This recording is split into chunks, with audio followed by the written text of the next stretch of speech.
la multiventana es una de las funcionalidades más destacadas, sobre todo para sacarle partido a la gran pantalla, a las 5,7 pulgadas. Podríamos, por ejemplo, sacar la galería. Nou, dit vorige was gewoon hartstikke lang, wat eigenlijk niet over dit apparaat ging. A ver si quiere, la galería, vamos a ver la vista general, ahí tenemos la vista general con todas las imágenes, vídeos y cualquier otra aplicación, por ejemplo la de notas, y veis que tenemos las dos aplicaciones al mismo tiempo. Podríamos usar las notas y ver cualquiera de los documentos de la galería.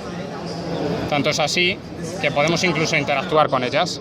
Voy a crear una nueva página en la nota y atraerme esta imagen a la nota. La funcionalidad de drag and drop. Ok. Y a ver si me deja. Lo voy a hacer desde la vista general. Queríamos, por ejemplo, esta imagen.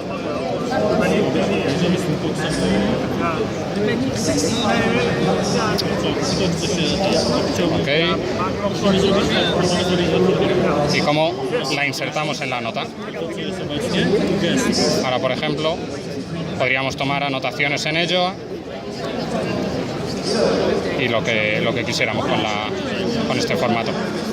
Por supuesto, si queremos trabajar en horizontal, podríamos ir con total libertad las dos ventanas. Podríamos añadir ventanas flotantes, en este caso, dos principales, pero ventanas flotantes. Acerco el S Pen, toco el botón, Pen Window, y entonces tengo total libertad para dibujar ventanas del tamaño y posición que yo quiera. Son aplicaciones básicas que podemos necesitar en un momento dado, por ejemplo la calculadora, y tomar una anotación en la nota o seguir trabajando con la galería. Veis en este caso la calculadora, podría incluso añadir más aplicaciones, una ventana pequeñita para contactos, por ejemplo. Muy útil, imaginaos por ejemplo que estamos escribiendo un SMS en una de las ventanas, necesitamos pasarle a un amigo nuestro el contacto de otro amigo y podríamos verlo en esta mini ventana y escribir en el mensaje. Todo esto es gracias a que tiene un procesador de alta velocidad y una gran memoria RAM, 3 GB de memoria RAM.